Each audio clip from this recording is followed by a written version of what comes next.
नमस्कार दोस्तों, स्वागत है आपका अनुपमा आईएएस अकेडमी में। प्राचीन भारत के इतिहास की सीरीज में आज हम देखेंगे कि गुप्त काल के बाद और मध्यकाल तक किस तरह से भारतीय समाज में परिवर्तन हुआ, वह सब हम जानने का प्रयास करेंगे। हमने इससे पिछले वीडियो में गुप्त काल तक जो सामाजिक परिवर्तन हुए थे उनको काफी डिटेल से देखा था। इस वीडियो में हम समझेंगे कि गुप्त काल के बाद और मध्यकाल तक जो सामाजिक परिवर्तन हुए वह परिवर्तन कौन से हैं। तो मैं अनुपम तिवारी स्वागत करता हूँ आपका अपने इस यूट्यूब चैनल पर। आइए देखते हैं भारतीय समाज में हो रहे परिवर्तनों को। हम देखते हैं भारतीय सामाजिक व्यवस्था में किस तरह के परिवर्तन होते हैं। तो भूमिदान हम देख रहे थे बड़ी मात्रा में हो रहे थे और उससे जो सामंती व्यवस्था है उसका विकास होता हुआ हम देख रहे थे। हमने सातवाहन साम्राज्य को देखा था, उससे पहले हमने मौर्य साम्राज्य को देखा था। मौर्य साम्राज्य में हमने देखा था कि भूमि अनुदान प्रारंभ हो गया था और इस भूमि अनुदान में प्रारंभिक स्तर पर हम देख रहे थे कर मुक्त भूमि। यही जब व्यवस्था सातवाहन साम्राज्य में आएगी तो कर मुक्त प्लस प्रशासनिक नियंत्रण मुक्त भू अनुदान हमको मिलते हैं। इसी के कारण सामंती व्यवस्था उत्पन्न होती है। जो ये प्रशासन नियंत्रण मुक्त भूमि है, इनका एक प्रशासक होगा क्षेत्रीय स्तर का, जिसमें मुख्यतः ब्राह्मण दिखेंगे, आपको क्षत्रिय दिखेंगे। क्षत्रिय में भी कौन से? जो क्षत्रिय युद्धों में भाग ले रहे थे या जो इनडायरेक्टली कनेक्टेड थे साम्राज्यों से, वह भू अनुदान प्राप्त कर रहे थे अपने पारितोषिक के रूप में। तो उन सब से सामंती व्यवस्था का विकास होता है, एक बड़ा परिवर्तन हमको मिलता है। एक नया वर्ग उदित होता है जिसको कायस्थ कहा जाता है और यह मुख्यतः व्यावसायिक वर्ग था और यह शिक्षित था। मतलब वैश्यों में भी दो श्रेणी थी। वैश्यों की वह श्रेणी जो शिक्षित थी और व्यवसायों में भाग ले रही थी, उनको कह रहे थे कायस्थ। और वैसे अशिक्षित या मिला जुला जो वर्ग था वैश्यों का, वह अलग से चल रहा था।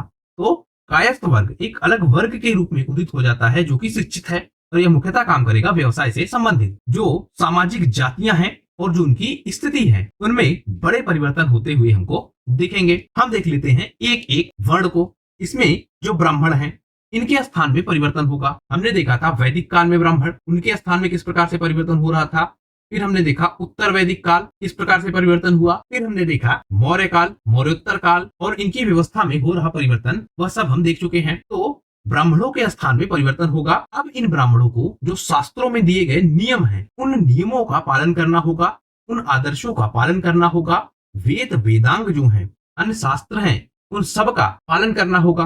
पहले ये ब्राह्मण देखिए नियम कानून बनाएंगे, लेकिन जो बाद के ब्राह्मण आएंगे वह शास्त्रों में दिए गए नियम कानूनों का पालन करेंगे। उत्तर वैदिक काल में आप देख रहे थे ग्रंथ बन रहे थे सामाजिक नियम कानूनों से संबंधित, जिसमें हम सूत्र ग्रंथ देख रहे थे। तो अब जो ब्राह्मण होंगे आपके, वह उन नियम कानूनों का पालन करेंगे या उन पुस्तकों में दिए गए नियम कानूनों का, आदर्शों का पालन करेंगे। हमको क्षत्रिय, आचार्य और उपाध्याय इन तीन नामों से प्रसिद्ध ब्राह्मण दिखते हैं। क्षत्रिय आप जरूर याद रखिएगा, यह भी ब्राह्मणों का ही एक वर्ग है। उसके बाद गुप्त काल देखा हमने और गुप्त काल के बाद भारत में अरब आक्रमण तेजी से होते हैं। इन आक्रमणों के कारण जो भारत की राजनीतिक व्यवस्था है उसमें बड़े परिवर्तन होते हैं। हमने क्षेत्रीय शक्तियों का उदय देखा, त्रिगुटीय संघर्ष देखा कि किस प्रकार से तीन गुट आपस में लड़ रहे थे इन शक्तियों के कारण ही। तो उथल पुथल होती है भारतीय राजनीतिक व्यवस्था में, बड़े परिवर्तन भारतीय राजनीतिक व्यवस्था में मिलते हैं। इसके कारण जो ब्राह्मण हैं इन्होंने अन्य व्यवसायों को अपनाया, क्योंकि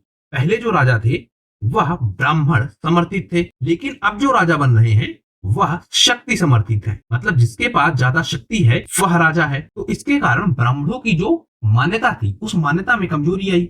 इसकी वजह से ब्राह्मणों ने अन्य व्यवसायों को भी अपनाया। इसी क्रम में मेघातिथि में लिखा गया है, यदि आक्रमण का खतरा हो, सामाजिक व्यवस्था से भय उत्पन्न हो, तो ब्राह्मण शस्त्र भी ग्रहण कर सकता है। मतलब ब्राह्मणों को युद्ध करने की भी स्वतंत्रता है। हम देखेंगे बहुत सारे ब्राह्मणवादी संप्रदाय जो कि राजनीतिक व्यवस्था में आएंगे डायरेक्ट कनेक्शन में और राजा के रूप में उभर कर आएंगे। तो यह परिवर्तन भी हम देख पा रहे हैं। इसी तरह मनु पर आपको एक टीका मिलेगी, इसकी मेघातिथि की। मेघातिथि जो कि टीकाकार है मनुस्मृति के, वो कहते हैं कि जो वेदज्ञ ब्राह्मण है या जो वेदों के ज्ञाता ब्राह्मण हैं, उनको सेनापति तथा राजपद दोनों ग्रहण करने की अनुमति है। मतलब वो युद्ध भी लड़ सकते हैं और राजा का पद ग्रहण भी कर सकते हैं। यह दोनों अधिकार अब ब्राह्मणों को मिल रहे हैं। इसके साथ जो स्मृतिकार है पराशर, यह कहते हैं कि ब्राह्मणों के लिए अब कृषि व्यवस्था भी सामान्य बात है, लेकिन वह स्वयं खेती नहीं कर सकते हैं। मतलब खेती वह स्वयं नहीं करेंगे लेकिन खेती करवाएंगे। तो कृषि व्यवस्था में या कृषि व्यवसाय में ब्राह्मणों का प्रवेश हमको दिखता है। इसी क्रम में जो चालुक्य नरेश है कुमारपाल, उनके लेखों में जो ब्राह्मण खेतिहार हैं उनके नाम मिलते हैं, और जो प्रतिहारों के पेहोवा अभिलेख हैं उसमें एक ब्राह्मण का घोड़े के व्यापारी के रूप में उल्लेख है। मतलब अब ब्राह्मण खेतिहर भी हैं, ब्राह्मण कृषक भी हैं, ब्राह्मण व्यवसायी भी हैं, ब्राह्मण राजा भी हैं, ब्राह्मण सेनापति भी हैं। मतलब शक्ति का जो परिवर्तन हुआ, उस परिवर्तन की वजह से जो ब्राह्मणों की स्थिति है उसमें काफी परिवर्तन हमको देखने को मिलता है। एक शब्द मिलेगा आपको ब्रह्मा क्षत्रिय। ब्रह्मा क्षत्रिय वह ब्राह्मण है जो अपने मूल कर्म को, जो ब्राह्मण जाति के कर्म थे उनको छोड़कर क्षत्रियों के कार्य को अपना लेते हैं, तो उनको कहा जाएगा ब्रह्मा क्षत्रिय। तो ऐसे ब्राह्मण जो क्षत्रिय धर्म के कर्म को अपना लेते हैं, अर्थात युद्ध करना अपना धर्म बना लेते हैं, अपने मूल धर्म को छोड़कर या मूल कर्म को छोड़कर, जो कि ब्राह्मण समुदाय का कर्म था, उनको कहा जा रहा है ब्रह्मा क्षत्रिय। तो यह वर्ग भी हमको बड़ी संख्या में दिखेगा। दूसरा, शूद्र ब्राह्मण आपको मिलेंगे। ऐसे ब्राह्मण जो व्यवसाय करेंगे, जो लाख बेचेंगे, नमक बेचेंगे, दूध बेचेंगे, शहद बेचेंगे, मांस बेचेंगे, इन सब का विक्रय करेंगे, उनको कहा जाएगा शूद्र ब्राह्मण। जो सूदों का व्यवसाय था, उन व्यवसायों को जब ब्राह्मण अपना लेंगे उनको कहेंगे शूद्र ब्राह्मण। इसमें आप देखिए, एक तो आपका ये नमक, दूसरा आपका मांस। यह वैदिक काल में पूरी तरह से वर्जित था ब्राह्मणों के लिए। इसका व्यवसाय तो किसी कीमत पे नहीं कर सकते थे। अब गुप्त काल के बाद यही ब्राह्मण इनका व्यवसाय भी करेंगे, तो ब्राह्मणों की स्थिति में परिवर्तन हमको देखने को मिलता है। राजपूत वर्ग का उदय होगा। अब देखिए, राजपूतों से संबंधित कई सारे विचार हैं। जो राजपूत समुदाय के लोग हैं वह स्वयं को महाभारत काल से, रामायण काल से, इन सबसे जोड़कर दिखाते हैं। लेकिन जब हम ऐतिहासिक परिप्रेक्ष्य में देखते हैं तो राजपूतों का उदय होता हुआ हमको दिखेगा। मतलब इतने पुराने राजपूत हमको नहीं दिखेंगे, क्योंकि जो पुराने ग्रंथ हैं, वैदिक काल के ग्रंथ हैं, उनमें राजपूत वर्ग हमको नहीं दिखेगा, क्षत्रिय वर्ग दिखेगा। क्षत्रिय और राजपूत में थोड़ा सा डिफरेंस है, तो वो ध्यान रखिए। अब राजपूत वर्ग यह उदित होगा, और मुख्यतः यह उदित होगा कहां पर? जो मालवा का क्षेत्र है, गुजरात का क्षेत्र है, राजस्थान का क्षेत्र है, उन क्षेत्रों में यह उदित होगा। पहले यह जनजाति होगा और बाद में यह साम्राज्यों की स्थापना करेगा, और धीरे धीरे जो क्षत्रिय वर्ग का काम था वह काम यह अपना लेगा और उनका स्थान ले लेगा। मतलब पुराने काल में या वैदिक काल में, उत्तर वैदिक काल में, मौर्य काल में जो स्थान क्षत्रियों का था, वही गुप्त काल के बाद राजपूतों का स्थान हो जाएगा। ये राजपूत स्वयं को सूर्यवंशी, चंद्रवंशी, बहुत सारे मुनियों के नाम से कनेक्ट करके और बहुत सारे यज्ञों के माध्यम से उत्पन्न हुए बताते हैं। जैसे जो मुनि वशिष्ठ का माउंट आबू पर यज्ञ हुआ, उस यज्ञ से यह उत्पन्न स्वयं को बताते हैं। अब देखिए, ब्राह्मणों का स्थान अभी भी यहाँ पे कुछ न कुछ बना हुआ है, क्योंकि ये ब्राह्मण यज्ञ करवाते हैं और यज्ञों के माध्यम से जो राजा है उसको मान्यता अभी भी यह दिलवा रहे हैं। लेकिन आप ध्यान रखेंगे, अब जो राजा है यह शक्ति के आधार पर है, तो शक्ति के आधार पर जब राजा बनता है तो वह ब्राह्मणों से मान्यता मनवाता है, या ब्राह्मण उसको समाज में मान्यता दिलाते हैं, जिसके लिए यज्ञ वह करवाते हैं। तो यज्ञाग्नि से उत्पन्न यह स्वयं को दर्शाते हैं। इसका अर्थ यह है कि इस यज्ञ के बाद यह क्षत्रिय वर्ग के रूप में उदित हुए। तो राजपूतों का उदय हो रहा है, क्षत्रियों का इन्होंने स्थान ले लिया है, ब्राह्मण इनको मान्यता देते हैं, स्वयं को यह महाभारत काल से, रामायण काल से जोड़कर देखते हैं। और धीरे धीरे हम देखते हैं कि जो शासक वर्ग के क्षत्रिय हैं वह स्वयं को राजपूत के रूप में ही नॉमिनेट करने लगते हैं। मतलब राजपूत वर्ग क्षत्रिय वर्ग के रूप में ही स्वयं को दर्शाने लगता है, या शासक वर्ग के वो सारे क्षत्रिय जो प्रशासनिक व्यवस्था में है वह स्वयं को राजपूत बताने लगते हैं। हालांकि प्रारंभिक स्तर पर हम देखते हैं तो जो राजपूत है यह लड़ाकू जातियों के लिए और सामंत वर्ग के लिए प्रयोग किया जाता था, लेकिन धीरे धीरे यह स्वयं को क्षत्रियों की ही श्रेणी में ले आएंगे। ऐसे 36 जातियां हमको दिखती हैं राजपूतों के रूप में 12वीं शताब्दी तक, जो शासन व्यवस्था को संभाले हैं और बहुत प्रसिद्ध हैं। इनमें से जैसे चालुक्य, चौहार, प्रतिहार, परमार, गुहिल, चंदेल, कछवाहा, मेद, ये सारे आपको दिखेंगे। जैसे जो आपका ये कछवाहा है, इसी से मिलेंगे आपको जोधा, जिसका विवाह होता है अकबर के साथ, तो कछवाहा वंश भी हमको मिलेगा। तो इस तरह से बहुत सारे राजपूत वंश हमको मिलेंगे, और 36 ऐसे प्रमुख राजपूतों की श्रेणियां हैं जो इस समय तक या 12वीं शताब्दी तक प्रसिद्ध होंगी। अन्य वर्ग हम देखें समाज का तो शत क्षत्रिय मिलेगा। जो क्षत्रियों में भी उच्च है उनको कहा जाएगा शत क्षत्रिय। लेकिन इसके साथ हम यह भी देखेंगे कि जो दूर दराज के क्षेत्र हैं वहां पर शूद्र भी राजा के रूप में स्टैब्लिश होंगे।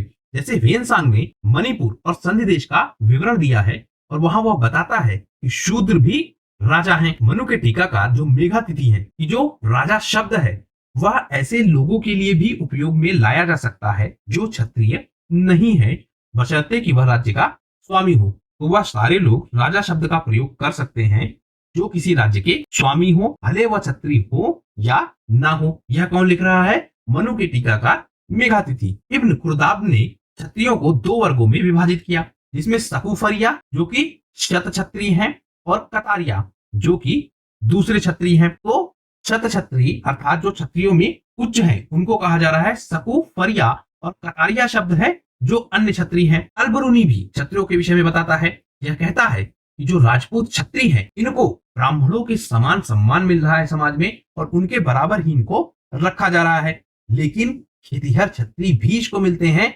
जिनको वैश्यों के बराबर सम्मान मिलता है। अब देखिए, क्षत्रिय वर्ग में वह क्षत्रिय जो राजा हैं या जो प्रशासनिक व्यवस्था में है उनको क्षत्रिय माना जा रहा है, या राजपूत जो प्रशासनिक व्यवस्था में है उनको क्षत्रिय माना जा रहा है। लेकिन जो खेतिहर हैं, जो कृषि का काम कर रहे हैं, उनको वैश्यों के बराबर ही माना जा रहा है। और जो आपके खेतिहर क्षत्रिय हैं या खेतिहर राजपूत हैं, यह शूद्रों से बहुत ऊंचे नहीं है, मतलब शूद्रों से बहुत थोड़े से ही यह ऊपर हैं, वैश्यों की यह बराबर हैं, और इनको वेद पढ़ने का अधिकार नहीं है।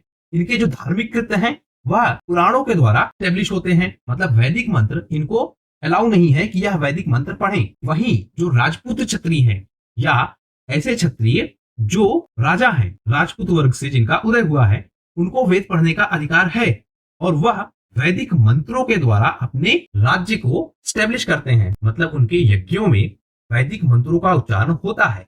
लेकिन ऐसे राजपूत जो खेतिहर है उनको वेद पढ़ने का अधिकार नहीं है। तो इससे हम समझ पा रहे हैं कि जो शक्तिशाली राजपूत हैं वह क्षत्रियों के समान है, ब्राह्मणों के समान इज्जत है और प्रशासनिक व्यवस्था को संभालते हैं, और ऐसे राजपूत जो खेतिहर हैं उनको शूद्रों के समान ही समझा जा रहा था। वैश्यों की स्थिति देखें अगर हम, तो जो धर्मशास्त्र है वह कहते हैं कि वैश्यों के लिए कृषि, पशुपालन और व्यापार यही कार्य निर्दिष्ट हैं, या यही कार्य उनके करने के योग्य हैं, उनको इन्हीं कार्यों को करना चाहिए। और पराशर ने एक शब्द इस्तेमाल किया है कुसीद वृत्ति। कुसीद वृत्ति जो शब्द है वह इस्तेमाल किया गया है सूद पर रुपया उधार लेने के लिए। तो पराशर ने बताया है कि जो ये कुसीद वृत्ति का कार्य है या सूद पर रुपया उधार देने का काम है, यह काम वैश्यों का है, या यही इनका प्रमुख व्यवसाय है। इसके साथ जो मनुग्रंथ है, जो बौधायन है, ये सारे धर्मसूत्र वैश्यों को शूद्रों के समान ही मान रहे हैं। अब देखिए इसमें हो क्या रहा है कि जो भी वैश्य व्यवसाय करेंगे उनको थोड़ा सा उच्च स्थान मिलेगा, जो वैश्य व्यवसाय नहीं करेंगे उनको शूद्रों के ही समान माना जाएगा।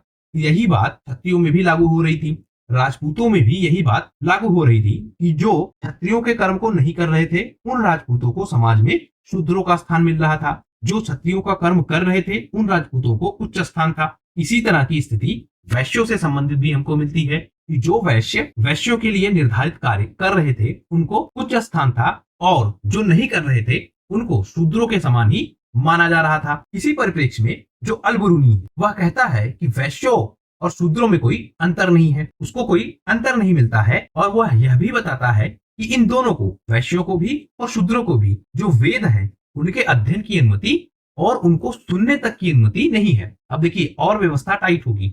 अब जो शूद्र हैं, वैश्य हैं, इनको वेद सुनने की भी अनुमति नहीं है। महाभारत काल में हम देख रहे थे कि चारों वर्णों को वेद सुनने की अनुमति थी, पाठन की अनुमति नहीं थी वैश्यों को और शूद्रों को। लेकिन अब वैश्य और शूद्रों को इनको सुनने की भी अनुमति नहीं है, और यह विवरण कौन दे रहा है? अल-बरूनी। अल-बरूनी ने यह भी कहा है कि यदि वैश्य या शूद्र वेद पाठ कर लेते हैं तो उनकी जीभ कटवा देता था कौन? राजा। तो दंड भी मिलता है यदि कोई वैश्य या शूद्र वेद पाठ कर लेता है, तो एक कठिन व्यवस्था मिलती है जिसमें वैश्यों को और शूद्रों को वेदों से बिल्कुल दूर कर दिया जाता है। इसके साथ जो धनी व्यापारी हैं उनको मंत्रियों के पद पर नियुक्त किया जाता है। तो एक परंपरा मिलती है कि जो धनी व्यापारी हैं अब उनको प्रशासनिक व्यवस्था में स्थान दिया जा रहा है। तो वैश्यों की स्थिति में ओवरऑल यह परिवर्तन होता है। इसी क्रम में हम देखते हैं कि जयसिंह सिद्धराज के राज्यकाल में कई व्यापारियों को सामंत की पदवी दी जाती है। जो सफल व्यवसायी हैं, जो धनी व्यापारी हैं, उनको राजनीतिक व्यवस्था में स्थान दिया जा रहा है। शूद्रों की स्थिति हम देखते हैं तो जो शूद्र है समाज में उनकी संख्या सर्वाधिक है, और अभी हम देख रहे थे कि ऐसे राजपूत जो कृषि कार्य कर रहे थे या क्षत्रियों के कार्य नहीं कर रहे थे उनको भी शूद्र माना जा रहा था। ऐसे वैश्य जो वैश्यों का काम नहीं कर रहे थे या व्यवसाय का काम नहीं कर रहे थे उनको भी शूद्र माना जा रहा था। इसी वजह से जो समाज है उस समाज में शूद्रों की संख्या सबसे ज्यादा हमको मिलती है। इन शूद्रों की स्थिति में कुछ परिवर्तन नहीं दिखता है हमको, मतलब उनकी जो सामाजिक स्थिति है उसमें हमको परिवर्तन नहीं दिखता है। हालांकि जो उनकी आर्थिक स्थिति है उसमें कुछ परिवर्तन हम देख पाते हैं, क्योंकि बहुत सारे शिल्प आएंगे, बहुत सारे उत्पादन के कार्य होंगे, कृषि व्यवस्था का विस्तार होगा, उन सबके कारण इनकी आर्थिक स्थिति में उन्नति होगी। लेकिन इनकी जो सामाजिक स्थिति है, मतलब समाज में जो इनको स्थान मिल रहा है, जो सम्मान मिल रहा है समाज में, वह सम्मान धीरे धीरे और कम होता हुआ चला जाएगा। तो समाज में इनकी स्थिति में कोई परिवर्तन नहीं होगा, लेकिन इनकी आर्थिक उन्नति होती हुई हमको दिखेगी। इसी क्रम में हमने देखा था कि कुछ वर्ण संकर जातियां थी। वर्ण संकर जातियां ऐसी जातियां जिनमें उच्च जाति के पुरुष से जो निम्न जाति की स्त्री है यदि उसका विवाह हुआ है तो जो उत्पन्न संतान है उसको कहा जाता था वर्ण संकर। तो वर्ण संकर जातियां भी हमको मिलती हैं, लेकिन इनको स्थान कौन सा मिलता था? शूद्रों का। और जो विवाह होता था उसको कहते थे प्रतिलोम विवाह। तो शूद्रों में ऐसे लोग भी शामिल होते थे जो किसी उच्च वर्ग के माता पक्ष या पिता पक्ष से संबंधित होते थे, लेकिन उनको भी शूद्रों का ही स्थान दिया जाता था। इस काल के जो ग्रंथ हैं, जो नियम कानून की पुस्तकें हैं, उन सब में शूद्रों के लिए व्यवसाय निर्धारित किए गए थे, मतलब इनके तय काम थे जिनको इन्हें करना पड़ता था। जो सूत्र ग्रंथ हैं उनमें भी इसी तरह की व्यवस्था हमको मिलती है कि समाज के जो लोग हैं उनके लिए जो नियम कानून है वह तय किए जाते थे। शूद्रों के लिए भी ऐसे ही नियम कानून तय किए जाते थे। देवल और पराशर ने शूद्रों के लिए सेवा के अतिरिक्त कृषि, पशुपालन, वाणिज्य तथा शिल्प उपयुक्त व्यवसाय बताए हैं। मतलब शूद्र कृषि व्यवस्था को अपना सकते हैं, पशुपालन कर सकते हैं, वाणिज्य कर सकते हैं, शिल्प उद्योग में पार्टिसिपेट कर सकते हैं। ये सारी चीजें हमको दिखती हैं। बेसिकली हम क्या देखते हैं कि जो कृषि कार्य है वह डिपेंडेंट होता था शूद्रों पर। जो मजदूरी करने का काम है कृषि क्षेत्र में वह मुख्यतः शूद्र ही करते थे। वेनसांग, इब्न खुर्दादब, इन सब ने कृषि व्यवस्था को शूद्रों से कनेक्टेड बताया है और यह कहा है कि यह शूद्रों का ही व्यवसाय था। एक शब्द मिलता है हमको कुटुंब। यह शब्द व्यास, पराशर और वैजयंती में उल्लेखित है। यह जो कुटुंब शब्द है यह शूद्रों के अंतर्गत एक वर्ग को रखा गया, उन्हीं से संबंधित यह शब्द है। तो कुटुंब शब्द यह शूद्रों के अंतर्गत ही एक वर्ग है जिसके लिए प्रयोग किया गया है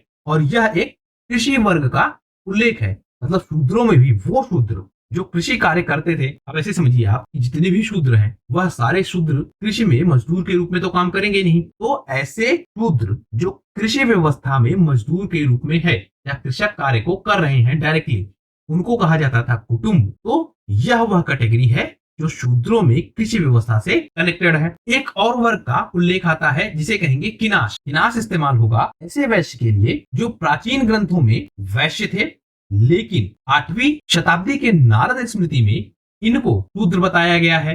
तो किनाश कौन है? जिनको प्राचीन ग्रंथों में वैश्य बताया गया है, लेकिन नारद स्मृति में जिनको शूद्र बताया गया है। तो इससे आप यह अंदाजा लगाइए कि समाज के जो विभिन्न वर्गों के लोग हैं उनमें शूद्रों में कौन शामिल होगा, वैश्यों में कौन शामिल होगा, क्षत्रियों में कौन शामिल होगा, ब्राह्मणों में कौन शामिल होगा। यह कहीं न कहीं अभी भी इनके कर्मों पर डिपेंडेंट था और इसीलिए हमको समाज में यह परिवर्तन मिल रहा है। तो शूद्रों की स्थिति कुछ इस तरह की हमको इस समाज में मिलती है। कृषक समुदाय को हम देखें तो दो प्रकार के कृषक समुदाय हमको मिलते हैं। एक स्वतंत्र किसान जिनको कहा जाता था कुटुंबी, ये भूमि के स्वामी थे और कर देते थे और खेती खुद से करते थे। दूसरा मिलेगा आपको तेदशीरीन या शीरीन। दो तरह के किसान हैं, एक कुटुंबी, दूसरा शीरीन। ये वो किसान है जो बटाई पर खेती करते थे, मतलब यह भूस्वामी नहीं थे, इनके पास भूमि नहीं थी अपनी, बल्कि यह दूसरों की जमीन पर खेती करते थे, जिसके बदले इनको उपज का 1/3 भाग या 1/4 भाग मिलता था। तो शीरीन कौन है? बेसिकली कृषक हैं, खेती कर रहे हैं किसी दूसरे की जमीन पर और जो भी उत्पादन होता था उसका एक भाग इनको मिलता था, कभी कभी 1/3 और कभी कभी 1/4। तो दो तरह के कृषक हैं, एक स्वतंत्र किसान जिनको कुटुंबी कहा जा रहा है, दूसरा तेदशीरीन या शीरीन किसान जो दूसरों के भूमि पर खेती कर रहे हैं। इसी क्रम में जो हर्षचरित है वह आदिवासी कृषकों का भी उल्लेख करता है। जो गुप्त काल के अभिलेख हैं उनमें भी जो शिल्पी हैं या जो बढ़ई हैं वह भी कृषि व्यवस्था में शामिल हैं या उनके खेतों का भी उल्लेख है। मेघातिथि कहते हैं कि जो शूद्र हैं वह संन्यास आश्रम को धारण नहीं कर सकते हैं। 4 आश्रम होते हैं जिनमें चौथा आश्रम है संन्यास। तो मेघातिथि कह रहे हैं कि शूद्रों को यह जो चौथा आश्रम है इसको नहीं धारण करना चाहिए या इस आश्रम में प्रवेश नहीं करना चाहिए। उनको गृहस्थ जीवन में रहकर संतानोत्पत्ति करना चाहिए और द्विजों की, जिसमें ब्राह्मण और क्षत्रिय आ रहे हैं, उनकी सेवा करनी चाहिए। तो यह काम शूद्रों से कनेक्टेड दिख रहा है। संन्यास व्यवस्था से शूद्रों को बाहर किया जा रहा है। तो इस तरह से जो कृषक समुदाय है, 2 तरह के किसान हैं। आदिवासियों को भी कृषि कार्य में संलिप्त होने की सुविधा है। जो शिल्पकार हैं उनके पास भी खेत हैं और वह भी कृषि समुदाय के रूप में कैटेगराइज हैं। और मुख्यतः खेती शूद्र द्वारा की जा रही है, या जो कृषक मजदूर हैं वह मुख्यतः शूद्र हैं। और अगर हम देखें शूद्रों की स्थिति के विषय में, तो शूद्र जो थे वह बधुआ मजदूर के रूप में हमको इस काल में दिखते हैं। तो जो प्राचीन व्यवस्थाओं में एक धार्मिक विचारधारा थी कि शूद्र ऊपर के तीनों वर्गों की सेवा करने के लिए हैं, वह व्यवस्था हमको और प्रभावी होती हुई दिखेगी मध्यकाल में, जिससे जो शूद्र हैं उनपे अन्य तीनों वर्गों का जो नियंत्रण है वह लगातार हमको बढ़ता हुआ दिखेगा। शूद्रों को भी 2 वर्गों में विभक्त किया जा सकता है। मतलब शूद्रों में भी कैटेगरी है। कौन सी? एक शत वह शूद्र हैं जिनको 16 संस्कार, 5 महायज्ञ और धार्मिक कृत्य करने का अधिकार है। तो एक तो शूद्र वह हो गए। दूसरे शूद्र असत वह शूद्र हैं जिनको धार्मिक कार्य करने का अधिकार नहीं है। तो शूद्रों में भी 2 कैटेगरी है। एक उच्च वर्ग के शूद्र हैं जिनको सत कहा जा रहा है, और एक निम्न वर्ग के शूद्र हैं जिनको असत कहा जा रहा है। इसमें भी आप ध्यान रखिए, शक्ति और आर्थिक स्थिति का अंतर है। जिनकी आर्थिक स्थिति अच्छी है, जो शक्तिशाली हैं, वह सत हैं, और जिनकी आर्थिक स्थिति बहुत खराब है वह असत हैं। तो सतों को अधिकार है पौराणिक कार्यों में भाग लेने का और जो धार्मिक कृत्य है उनको करने का। कुछ अन्य तथ्य हम देख लेते हैं। तो जैसे मूर्त धर्म में हम देखें तो तालाब खुदवाना, वृक्ष लगवाना, यह सारे हमको दिखते हैं जो एक मूर्त धर्म के रूप में स्थापित है, और इसको करवाने का अधिकार सबको कहीं ना कहीं मिला हुआ है। हालांकि ज्यादा वह करवाएगा जो ज्यादा संपन्न होगा। दूसरा, जो मातृ देवी की पूजा है और उसमें भी तांत्रिक पूजा है, वह ज्यादा हमको प्रभावी होती हुई दिखेगी। तो मातृ देवी में भी, अर्थात जो शक्ति पूजा है, उस शक्ति पूजा में जो तांत्रिक पूजा है वह ज्यादा प्रभावी होगी इस समय काल में। और तांत्रिक पूजा में जो स्त्रियां हैं उनमें शूद्र भी शामिल हो सकते हैं। मतलब स्त्रियां और शूद्र दोनों तांत्रिक पूजा सीख सकते हैं। तो इस वजह से जो तांत्रिक पूजा का क्षेत्र है वह शूद्रों तक विकसित होगा। कायस्थ वर्ग की हमने बात की कि एक नया वर्ग उभर कर आया। तो इसमें भी इनका सबसे पहली बार उल्लेख हमको याज्ञवल्क्य स्मृति में मिलता है। इसका कायस्थों का एक जाति के रूप में इनका प्रथम उल्लेख ओशनस स्मृति में मिलता है। और इन कायस्थों को जो भूमि सीमा निर्धारण करने वाले दस्तावेज हैं, उन दस्तावेजों को रखना पड़ता था। मतलब कायस्थ पढ़े लिखे वैश्य हैं, इसीलिए इनको जो भूमि सीमा निर्धारण का कार्य है उस कार्य में ज्यादा सम्मिलित किया जाता है।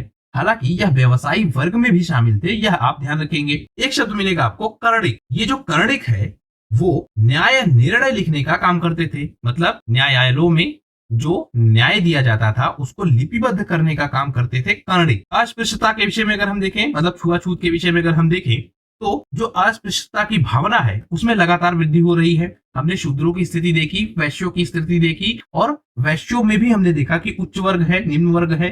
शूद्रों में भी हमने देखा सत असत देखा। तो इस तरह से जो असत शूद्र है उनकी स्थिति बहुत दयनीय है। और एक नया वर्ग हमको और दिखता है जो चांडाल है। तो इस तरह से जो अस्पृश्यता है समाज में वह बहुत बढ़ती हुई हमको दिखती है। और बृहत् कर्म, स्कंद पुराण, इन ग्रंथों में ऐसी जातियों का उल्लेख है जो अस्पृश्यता से प्रभावित हैं या जिनको छुआ नहीं जा सकता है। तो उनको कहा जा रहा है अंत्यज जातियां। अंत्यज जातियां, और इनकी संख्या है कितनी? 18। तो पुराणों में भी हमको ऐसे वर्णन मिलते हैं और बृहत् कर्म में भी हमको ऐसे वर्णन मिल रहे हैं जिनमें इन जातियों का उल्लेख किया गया है, उनकी संख्या को बताया गया है। ये जो अंत्यज जातियां हैं इनको अगर आप देखें तो इनके विषय में कई चीजें आपको मिलती हैं। सबसे पहली चीज ये कि प्रारंभिक स्तर पर हम देखते हैं, या जो प्रारंभिक स्मृति ग्रंथ हैं उनमें अछूतों को कहा जाता है अंत्यज। और अल-बरूनी इसी के क्रम में अपने विवरण देता है कि जो ये अंत्यज हैं यह वर्ण व्यवस्था से बाहर है। मतलब 5वां वर्ग है या 5वां वर्ण है यह। और इनमें भी, मतलब अंत्यजों में भी सबसे निम्न कौन है? चांडाल। तो आप समझ पा रहे होंगे कि जाति व्यवस्था कितनी जटिल हो गई है, वर्ण व्यवस्था में भी हमको कितनी जटिलता मिल रही है। तो इस तरह से पूरे समाज का जो विभेदीकरण है वह हम देख पा रहे हैं। एक शब्द आपने देखा था वर्ण संकर। वर्ण संकर व्यवस्था या वर्ण संकर जातियां इस समय हमको बहुत ज्यादा दिखेंगी, बड़ी मात्रा में दिखेंगी। इनकी संख्याओं के बारे में अलग अलग ग्रंथों में अलग अलग दिया गया है। कुछ में इनको 60 माना गया है, कुछ में इनको 100 से ज्यादा माना गया है, लेकिन वर्ण संकर जातियां हमको बड़ी मात्रा में दिखती है। यह तथ्य आप ध्यान रखेंगे। और इसमें भी जो अनुलोम विवाह है, जो प्रतिलोम विवाह है, उन सब के कारण यह वर्ण संकर जातियां उत्पन्न हो रही है। तो जितने भी ग्रंथ हैं उन सब में ऐसे वर्णन हमको मिलते हैं। जो वर्ण संकर जातियां हैं इनकी सबसे लंबी सूची हमको वैजयंती ने दी है, जिसमें 64 वर्ण संकर जातियां उल्लेखित हैं। इन वर्ण संकर जातियों में मतलब जो 64 वर्ण संकर जातियां हैं, इनमें चारों वर्णों के पुत्र 12 अनुलोम और प्रतिलोम विवाह से और 48 प्रशाखाओं से उत्पन्न संतानें हैं। अब देखिए, वर्ण व्यवस्था में जो पुत्र हैं उनसे उत्पन्न संतानें हैं, उनका किसी निम्न जाति की महिला से विवाह हो जाता है। अनुलोम और प्रतिलोम विवाह जो होते हैं उनसे उत्पन्न संतानें हैं, और उसके अलावा इनकी सब कैटेगरी भी है। तो उन सबसे उत्पन्न जो संतानें हैं उनको वर्ण संकर कहा जा रहा है। वह वर्ण संकर जातियां लगातार बढ़ती हुई हमको दिखती है, एक बड़ी मात्रा में दिखती हैं। जो आपके अनुलोम विवाह होते थे, अर्थात ब्राह्मण या क्षत्रिय का विवाह शूद्र या वैश्य महिला से, उस केस में यज्ञोपवीत धारण करने का अधिकार है। मतलब अगर पुरुष उच्च वर्ग का है तो इसी के संस्कार माने जाएंगे, तो इस केस में यज्ञोपवीत धारण करने का अधिकार था। लेकिन यही सिचुएशन अगर उल्टी हो, मतलब प्रतिलोम विवाह हो, तो यज्ञोपवीत धारण करने का अधिकार नहीं था। तो आप ध्यान रखेंगे कि वर्ण संकर जातियों में भी जो पुरुष है उसकी जाति मुख्यतः देखी जाएगी, और उसी के आधार पर आने वाले संतानों की जो सामाजिक व्यवस्था है वह हमको देखने को मिलेगी। बृहद धर्म पुराण में 36 वर्ण संकर जातियों का उल्लेख है, और इनको शूद्रों का स्तर दिया गया है।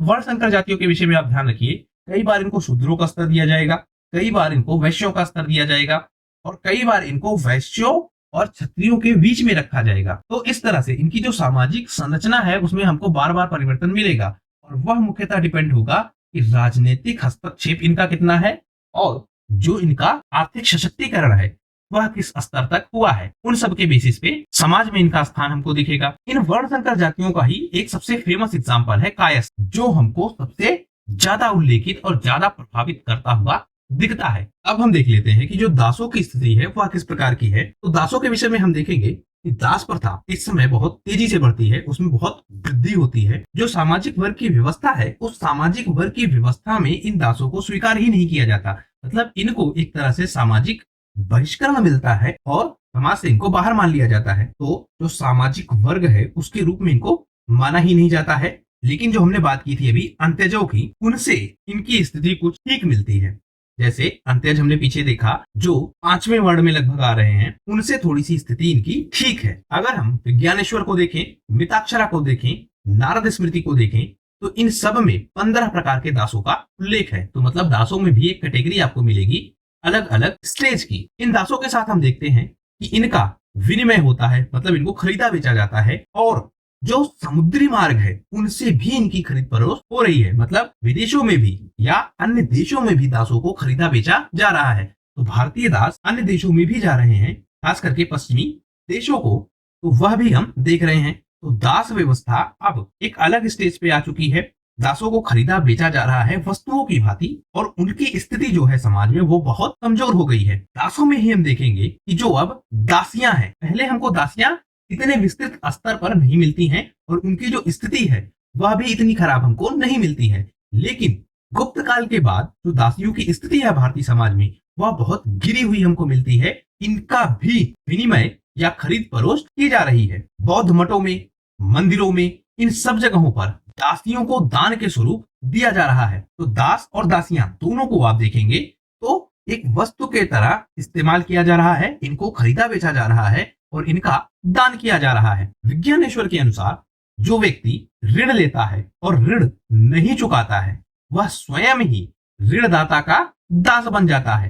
तो ऋण लेना और ऋण ना चुकाना एक बुरी प्रथा के रूप में है। यदि कोई व्यक्ति ऋण लेकर ऋण नहीं चुकाता है तो वह दास बन जाता है। और कुछ इस तरह की व्यवस्था आपको मध्यकालीन भारत में दिखेगी, और उसके बाद जब आधुनिक काल का भारत आप देखेंगे उसमें भी आपको यह व्यवस्था दिखेगी। कि जो व्यक्ति ऋण लेकर उसे नहीं चुकाता है या ऋण के जंजाल में जब किसी व्यक्ति को फंसा लिया जाता है तो उसको बाद में अपना दास बना लिया जाता है। यह व्यवस्था हमको आधुनिक काल तक भी दिखेगी। तो इस तरह से हम समझ पा रहे हैं कि जो समाज के विभिन्न वर्ग के लोग हैं उनकी स्थिति में किस प्रकार से परिवर्तन हो रहा है। आशा करता हूं आपको इस वीडियो से काफी कुछ सीखने को मिला होगा। आपने समझा होगा कि कैसे भारतीय समाज में जो समाज की स्थिति है वह किस प्रकार से परिवर्तित हो रही है। तो आशा करता हूं यह वीडियो आपको पसंद आया होगा। अगर वीडियो आपको पसंद आया है तो प्लीज शेयर कीजिए अपने दोस्तों के साथ, सब्सक्राइब कीजिए इस चैनल को। आपका हमसे जुड़ने के लिए बहुत बहुत धन्यवाद। आपका दिन शुभ हो।